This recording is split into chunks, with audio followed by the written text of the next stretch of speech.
Do you ever wonder how you could get uninvited in an event you created yourself?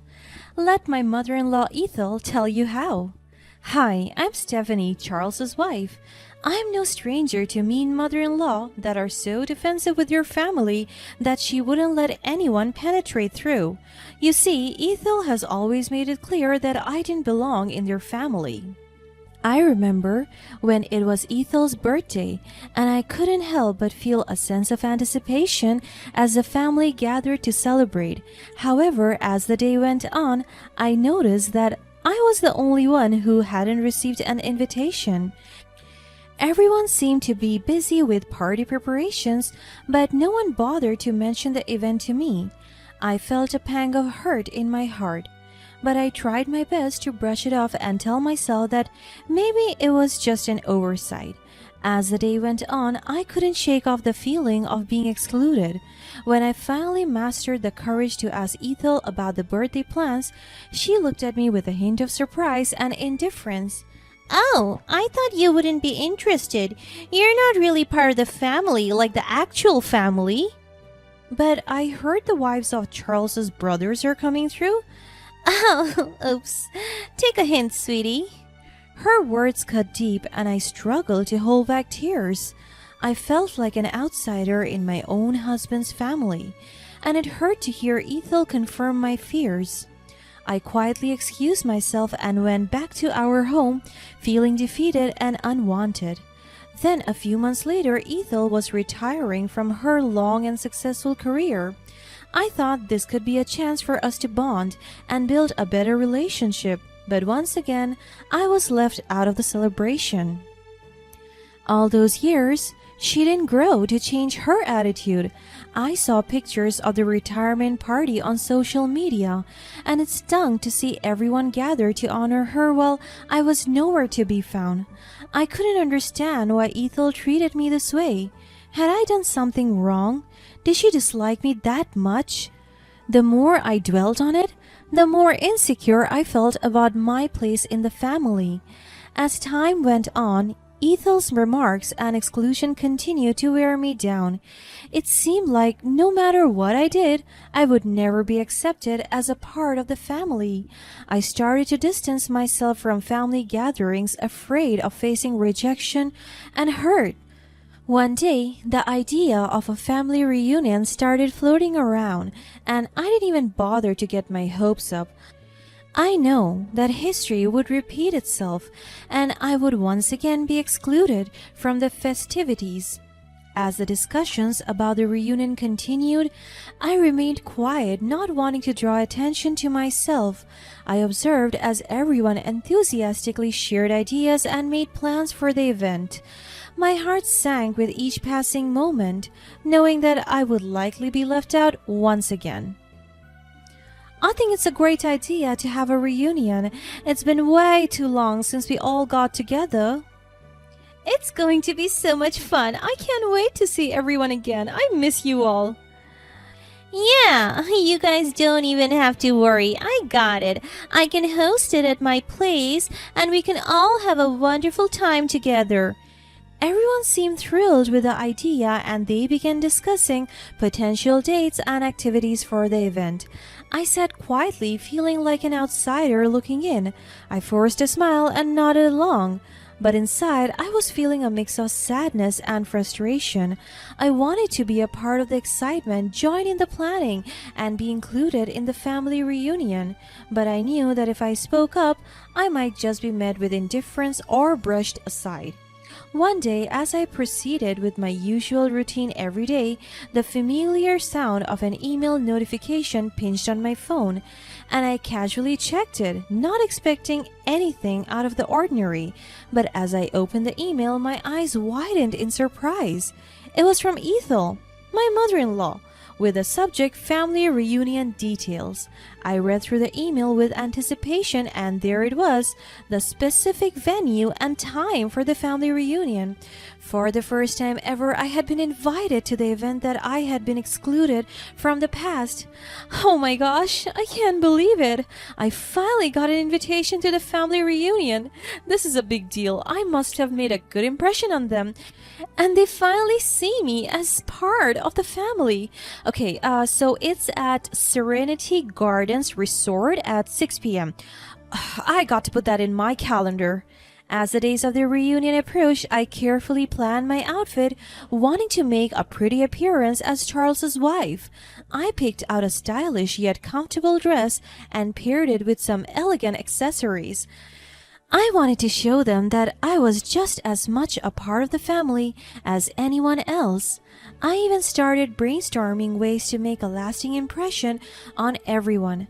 I knew I had to be the life of the party, especially for the kids. So I researched and practiced tips and tricks for the games that might come up during the reunion. I wanted the kids to have a blast and remember me as a cool and fun aunt. On the day of the family reunion arrived, I followed the directions from the email and made my way to the Serenity Gardens Resort. It was a beautiful and spacious venue, perfect for a large family gathering. I felt a bit nervous because I was at the venue alone, not knowing what to expect. I began to doubt if I was at the right party. I rechecked the email sent to me by Ethel again and double-checked its details. I was on time and at the right venue, so what was wrong? Is this some kind of sick joke on me? Was I pranked? Was I being too naive, thinking I'm finally accepted into their family? But then, my anxiety began melting away when I saw familiar faces. I sighed in relief that I was at the right party, and everyone else seemed to be having a fantastic time. Laughter echoed through the air as I saw cousins chatting, uncles sharing stories, and aunts setting up various activities. However, one face was noticeably absent: my mother-in-law Ethel. At first, I couldn't help but feel a tinge of sadness knowing that she wasn't there. But as time passed, more and more family members started to arrive, and I got caught up in the excitement of the event. Things were stagnant and dull, since there was no program flow for the family reunion since the host, Ethel, wasn't around. Instead of being disappointed, I decided to take matters into my own hands, thinking it was time to introduce myself to the entire family. I started hosting party games for the kids, the same knowledge I researched days before practicing for the party. Alright everyone, gather around. I'm going to show you the most amazing trick you have ever seen. Now watch closely, because this trick is truly mind-boggling. I'm going to make these cards disappear right before your eyes. Don't blink or you'll miss it. This is where the real joy came through. The kids, who were once so obviously bored out of their minds, started to gather around me excitedly. They were amazed by my tricks to the point that they were hugging me and chanting my name all throughout. My heart swelled with happiness. It was a moment I will never forget. As the party progressed, I found myself laughing and chatting with everyone. The adults seemed to genuinely enjoy my company, and I was thrilled to feel included in their conversations. It was heartwarming to know that they saw me as more than just an outsider. Stephanie, you're a riot. I can't remember the last time I laughed so much at one of these gatherings. Oh, thank you. I'm just glad to be finally here and share some laughs with everyone. Well, we have been missing out. You should come to these gatherings more often. Actually, I would have, but this is the first time I have ever been invited. Really? But we always look forward to having you here. We thought you didn't like these family events. That's what I know too. My mother always said you hate gatherings like this and that you would get very angry at me if I forced you to come. So I never brought it up. No, that's not true. I don't know where that came from. I just assumed you guys never invited me for a reason, so I didn't want to make a fuss about it. It must be a mistake on Ethel's side. She's not really the best at hosting events ever since. Just earlier, I had to pay for the food and drinks and even for this venue because the owner said there were no reservations made on this date and time. I mean, Ethel's not even here in her own party. She can't be contacted as well. Oh, that's definitely strange. I hope she's okay and that it's just some misunderstanding.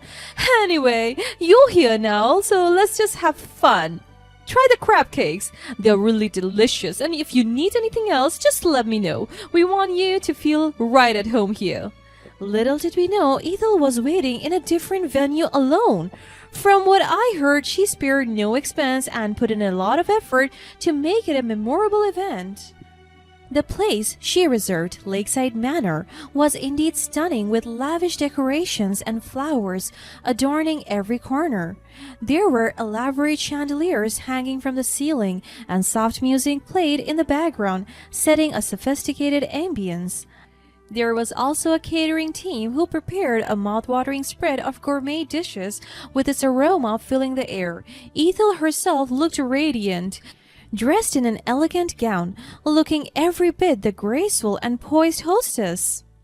It was only after the night ended that we learned how initially Ethel intentionally sent me the wrong details to mislead me and keep me away from the real party. But what she failed to realize, she sent the same email with the wrong details to everyone else as well. When she sent the email with the real details to everyone else, they hadn't bothered to even check it. They had assumed it was a system glitch or a double send mistake. And so, they followed the wrong event details without question. Eventually, the wrong party came to an end and we started to pack things up. I mustered up the courage to send a message to Ethel, worried about her whereabouts. The event was fun. I hope you get to come next time. I didn't receive any reply back from her, but I did not really read into it that much since she rarely responds to my texts. While we were cleaning the venue, we saw a familiar face fuming with anger. It was Ethel, barging inside our venue and pointing her fingers aggressively at everyone.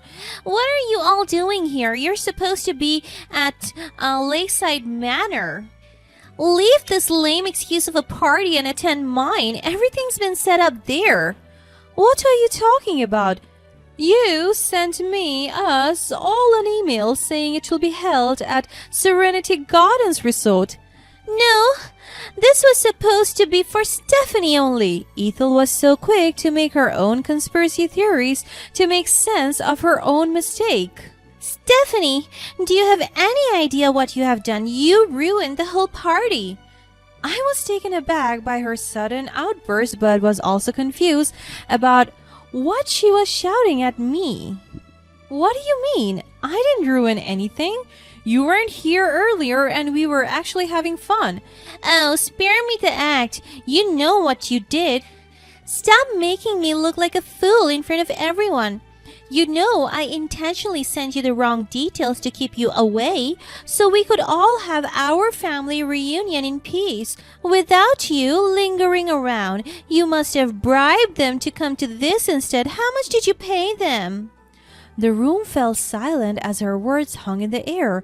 I could see the shock on the faces of the other family members who had overheard her confessions. I didn't know. I had no idea there was another party. You think you're so perfect, don't you? Always trying to be the center of attention and stealing everyone's affection. Well, not anymore.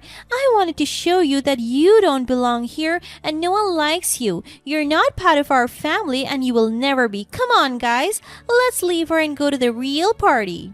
The hurtful words stung, but before I could even respond, something unexpected happened. Charles, my husband, stepped forward. Mom, that's enough. Stephanie is my wife and she's part of this family. You have no right to treat her this way. You should be ashamed of yourself. No one's going to your real party because this is the real party for us. Aunt Julie chimed in, standing up for me as well. Ethel, enough. This is not okay. Stephanie is a wonderful person, and we all love having her around. You can't just exclude her because of your own insecurities. Go back and enjoy your own party alone because we are staying here. Leave because you're not invited to this." Even the kids who had been playing nearby ran over to me, hugging me and defending me in their innocent way. Hey, don't be mean to Aunt Stephanie. She's fun, and she's going to teach me her tricks later. Yeah, we love you, Aunt Stephanie. Ethel was taken aback by the united front of the family, and she realized that her plan had backfired. Instead of driving me away, it brought me closer to the rest of the family. Tears welled up in my eyes as I felt the love and support from everyone around me. I had always longed to be accepted by my husband's family, and now I knew that I truly was a part of them. Ethel tried one last desperate attempt to entice them and beg them to attend her real party, but not one obliged. She stood there realizing the extent of her mistake and proceeded to run away in shame away from the wrong and fake party she created. In the aftermath of Ethel's revelation, the family dynamics had indeed shifted. The love and acceptance that had once been extended to her now seemed distant. From that day onwards, Ethel found herself isolated and excluded from gatherings. When she offered to host another event, no one showed up. The invitations she sent were met with indifference, and she became a mere spectator to the celebrations she once thrived in. Her attempts to win back their affection fell on deaf ears, as the family had grown wary of her manipulative way. As the years passed, Ethel's absence became the norm in family reunions and celebrations, while my presence became a cherished part of it. There you go. Looks like the cards aren't the only thing I could make disappear at family reunions.